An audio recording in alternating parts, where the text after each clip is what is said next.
me tell you where I'm at.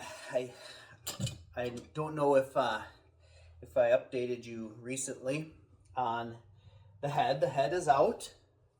All the valves are removed. I've been working on cleaning this up. I'm gonna probably get it magnafluxed, check so they can check and see if there's any real fine cracks in here, because there was so much fluid in the oil pan. I've misplaced. I didn't throw it away, but I've misplaced the head gasket, and I really didn't look it over too carefully. But if I find it, I definitely will look it over. And so now I'm working on. I'm going to get this radiator out of here.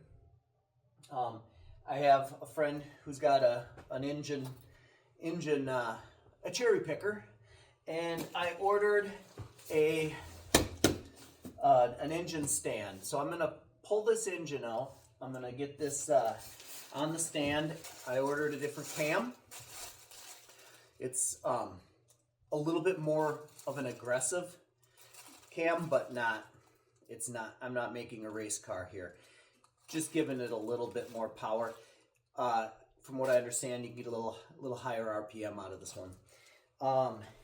It comes with, new retainers and it's got the layered valve springs, or whatever you call it, the dual valve springs, and they seem to look like they're a little bit beefier than the previous ones that were on here. So, and it's got a new set of followers as well. So I will be pulling that engine, turn it over, clean it up, have it magnaflux most likely as well, unless I feel really confident that I don't see any cracks in it. And I'll put the new cam in there. Probably for the price, I might as well put a new timing chain, and there'll be a few other things that I take my wallet and start throwing money at, because it's not a real project if it's not going to nickel and dime you to death. And I've sprayed everything down with Aerocroil, or whatever this stuff is called. I'm running out of all my different lubricants. I usually use PB Blaster. This is some pretty good stuff. It's pretty greasy. The idea is, while the engine's out, I'm going to get everything out of here.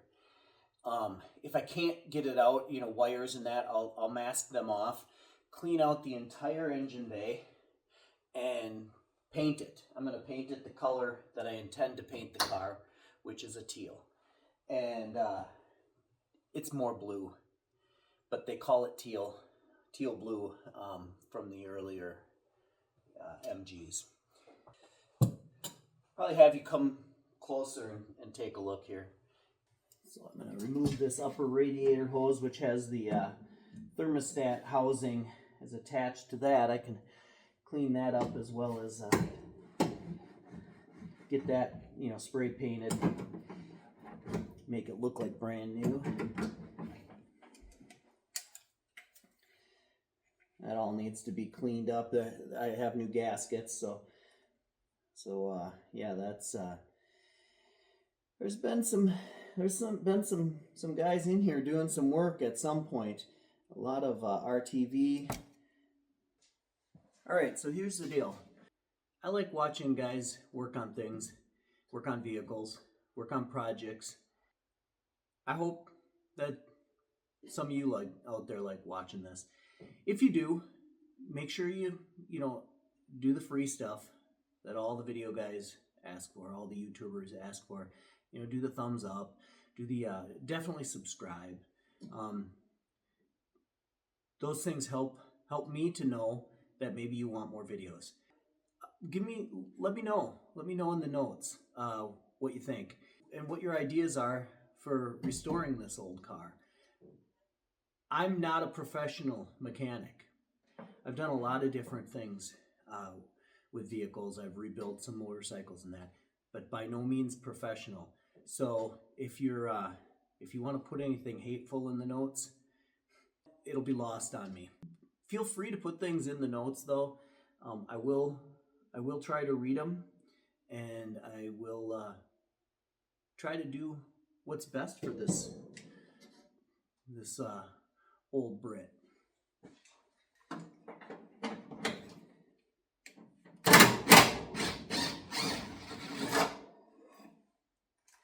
I'm going to try to put all the bolts and hardware back where they were originally. The nuts back on these bolts, because if I don't,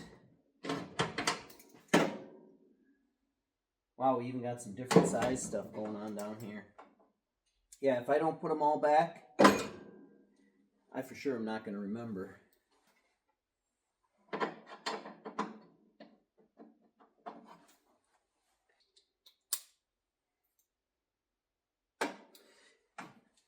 Hey, if you're British, if you are from across the pond where these things actually originate from, that is so cool. Let me know what you think about these. You probably see these a lot more. I'd imagine they sold a lot more where you are, and let me know what you think of them. Let me know what people are doing with them, because I'm just trying to make it look like something it used to be, and maybe have a little fun driving it.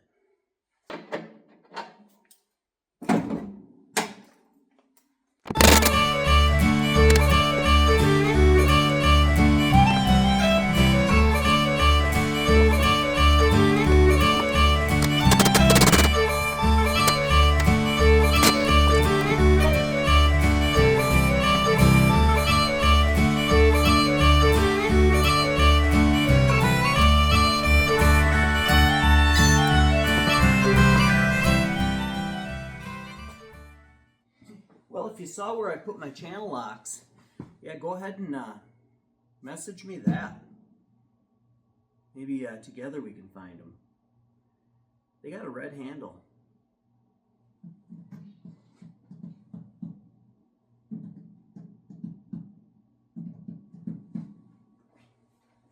Oh, there they are.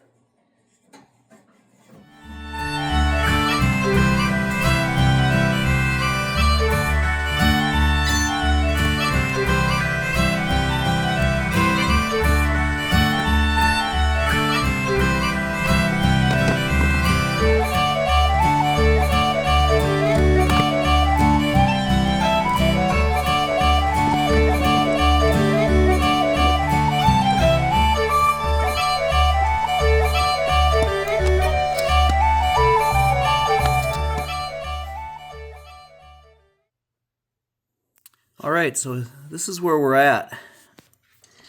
I'm trying to remove everything off the sides of the engine so that I can take this chain and use the cherry picker, the engine hoist, to pull it out. I'm not pulling the transmission with it. I intend to disconnect it, and I have mostly here disconnected it. It looks like I'm probably going to have to disconnect the starter motor in order to separate the two. I believe it's the bolts that the starter bolts onto this plate here.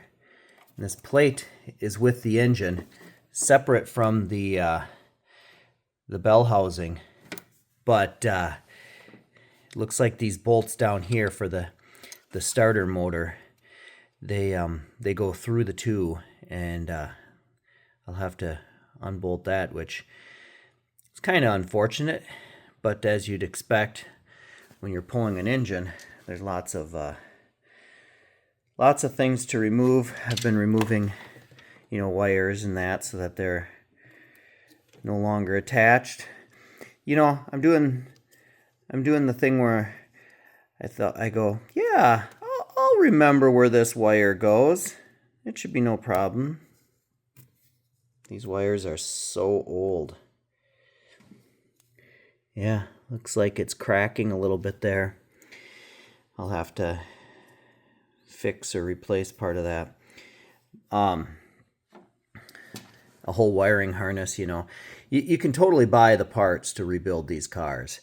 I am trying to remove the distributor. It's going to get an electronic distributor, electronic ignition put into it, as opposed to the points system that it has now. And I've loosened the pinch bolt here. I want to be able to get this out of here. You should actually be able to turn it, and it won't turn easily. This distributor is made from aluminum, and it's not like even a hard aluminum. It's pretty soft. And if you put a channel locks wrench on there, it will just simply kind of mar it up. I already kind of tried a little bit. It doesn't have to come out in order for the engine to be pulled. Yeah, even on these old simple engines, there's a lot of parts and pieces yet. I believe this system here, this is you can see it on the far side there. This is for the original carburetor system, the overflow. And I haven't done a ton of research, but from what I understand, this is like a charcoal canister here. So it goes into that, and somehow it goes down through this hose right here. As far as I remember, it's not on the 1970 that I have on the other side of the garage sitting out there in the snow. It doesn't have this system, so this must have been added somewhere between that one and the 73 that I have now. I removed the hood. My word, if you're going to do a big project on your engine, maybe remove the hood right away. It's really helped in being able to have access to everything. You know, the over on this side, I had, you know, the hood was up here, and the stand was right there. I got the engine out. Just you know, to pull it out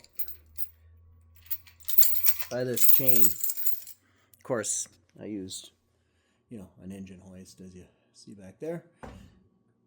I suggest you do the same. These are pretty heavy. This is where I'm at. This is where this first video ends.